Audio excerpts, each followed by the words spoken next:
Messieurs Lunar, Queue de Verre, Pat Morle et Cornedrew sont fiers de vous présenter la carte du maraudeur. J'ai trouvé ça sur mon bureau ce matin.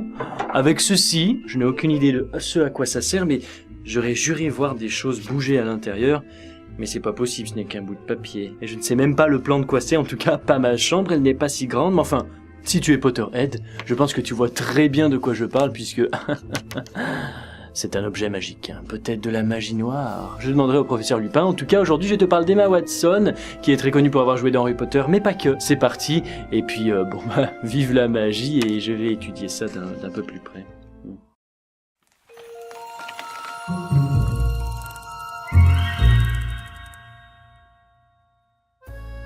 Emma Charlotte Duer-Watson est née à Paris, dans le quartier du Marais, le 15 avril 1990, et ses parents sont des avocats britanniques. Elle va grandir pendant 5 ans à Maisons-Laffitte, autour de Paris, en zone 5, je crois, sur le RER A. Ses parents, quand elle a 5 ans, se séparent et elle décide du coup de partir, enfin elle décide à 5 ans, elle part en Angleterre où elle va étudier à la Dragon School à Oxford, qui est un très bel endroit et une très belle école.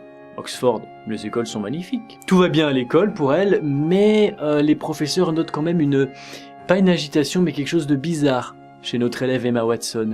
Elle est un peu plus Leviosa que Leviosa. Je sais pas si tu vois ce que je veux dire, mais en tout cas, elle va être diagnostiquée hyperactive avec quelques troubles de l'attention. À seulement 7 ans, en 1997, elle commence ses premiers petits rôles au théâtre à l'école. Et en plus, elle gagne un concours de poésie.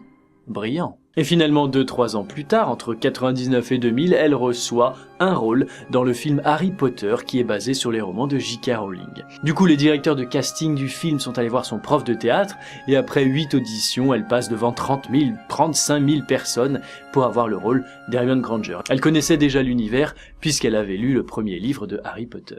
La pierre philosophale. La quoi? Elle va donc incarner Hermione Granger, une jeune sorcière très talentueuse qui adore les livres et qui lance si bien les sortilèges.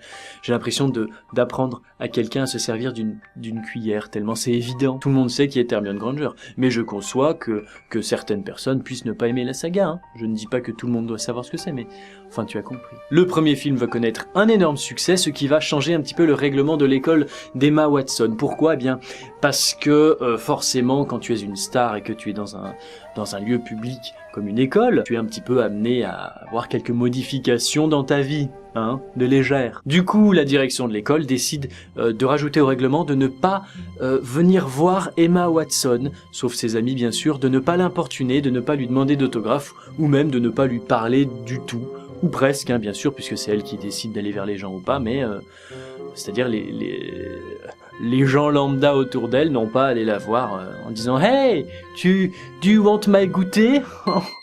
Can we be friends ?» Bah voyons. À 13 ans, Emma Watson se rend compte qu'elle a un petit faible pour le hockey sur gazon. Pourquoi pas ? Après tout, totally British. Et par la suite, elle va entrer dans une école privée exclusivement pour filles et faire des études qui sont autour des lettres. Tu es peut-être littéraire ? Bravo. En 2006, elle interprète son propre rôle, Hermione Granger, dans un film exclusivement pour la reine d'Angleterre, où ils sont tous les trois dans la salle commune, il y a Neville qui arrive et tout, pour retrouver le sac à main perdu de la reine d'Angleterre. C'est pour ses 80 ans, c'est très drôle, je te mets le lien en description si tu as envie d'y voir, la qualité est pas terrible, mais on comprend ce qu'ils disent, c'est un beau cadeau d'anniversaire, hein?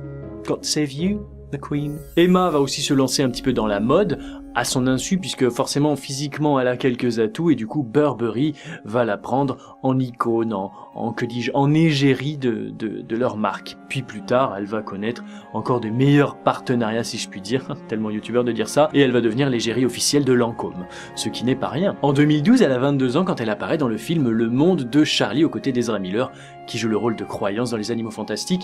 Et bien là aussi, c'est un très bon film, elle y interprète un rôle très important, et la morale de l'histoire est très très cool. Peut-être que tu l'as déjà vu que ça a fait beaucoup parler de lui comme film, et c'est surtout le livre, bien sûr, qui est très intéressant à lire. À 24 ans, elle est diplômée de littérature, et elle va faire un petit break, une année sabbatique, comme dirait l'autre, et tout ça pour se tourner vers le féminisme, un combat qui est très important pour elle. Forcément, on prend en maturité et on a des idées. 3 ans plus tard, elle apparaît dans le film Le Cercle, aux côtés de Tom Hanks quand même, hein ?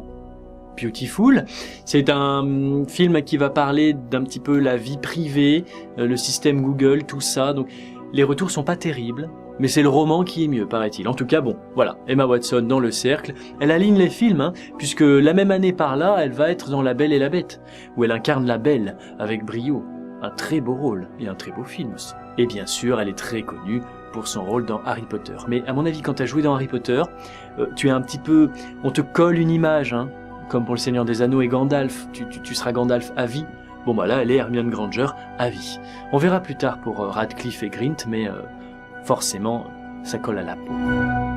La pierre philosophale. La quoi? Alors, ça y est, parlons de Hermione Granger, notre nouvelle célébrité. Alors comme je t'ai dit, suite à tous les castings et tout qu'elle a passé, les auditions et tout ça, elle est choisie pour jouer la Hermione Granger de Harry Potter, après avoir lu les livres bien sûr. Et ce qui a marqué le directeur de casting, c'est son assurance dans les auditions. Voilà, elle était quasi sûre d'elle. Peut-être pas autant que Luna, on y reviendra plus tard quand je ferai un petit time sur l'actrice, mais voilà, son assurance a fait que elle est devenue Hermione Granger. Bien entendu, les films vont tous exploser au box-office, que ce soit aux USA ou en Angleterre, et la maturité d'Emma, comme je te disais, était époustouflante et agréable à voir. Faut dire que son évolution, elle est dingue. En revanche, le petit truc que tout le monde ne sait peut-être pas, sauf si on est très intéressé par le monde de Harry Potter, c'est pour la suite de la franchise, c'est pas Jojo. À la fin du 5e film, notre trio d'enfer va être un petit peu réticent à signer pour les autres films. Pourquoi? Parce que c'est beaucoup d'engagement dans la vie, forcément, hein, tu ne joues pas un petit rôle, tu joues le rôle des livres de J.K. Rowling qui ont explosé et tout. Donc ils sont tous un peu réticents. Heureusement, et évidemment, il n'y a pas de suspense, ils se sont vite ravisés et ils ont signé, mais c'était très très close to not be Emma Watson, Rupert Grint et Daniel Radcliffe. On n'imagine pas quelqu'un d'autre à leur place. En tout cas, en ce qui concerne Hermione, elle s'est dit que personne ne pouvait jouer Hermione et que de toute façon, elle était dans sa peau. Elle était Hermione, elle est Hermione, elle sera Hermione. Hermione Granger.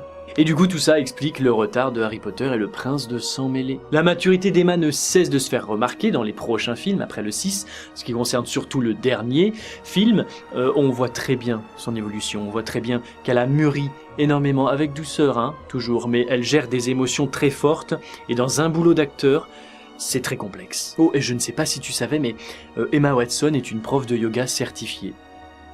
Ça donne envie de s'intéresser au yoga, n'est-ce pas? Tous les soirs avant de dormir, elle écrit dans un livre. Un peu sa vie, sa journée, tu vois. Et du coup, elle a accumulé déjà 30 bouquins pleins. Peut-être qu'un jour, ils se vendront aux enchères. Peut-être, genre dans 50 ans. Merci à toi d'avoir suivi ce premier épisode digne d'un Potterhead. J'avais demandé dans le dernier Tea Time sur Charles Manson, merci d'ailleurs pour l'explosion des chiffres. Oui, pour moi, c'est une explosion de dépasser les 20 000 vues en 24 heures. J'ai reçu plein de bonnes propositions. J'ai choisi Emma Watson parce que je me suis dit que je voulais faire un truc un peu Potterhead. Donc du coup, il y aura d'autres acteurs de Harry Potter, mais il y aura aussi d'autres femmes, bien sûr, en Tea Time. Aujourd'hui, elle rafle toujours des récompenses. Elle parle beaucoup de féminisme et c'est très important. Et aujourd'hui, bien sûr, dans nos cœurs, elle incarne toujours aussi bien Hermione Granger. Et récemment, je me suis remis à lire les livres et je me surprends moi-même à me souvenir à quel point ça procure l'envie d'aimer la lecture et surtout de croire en la magie.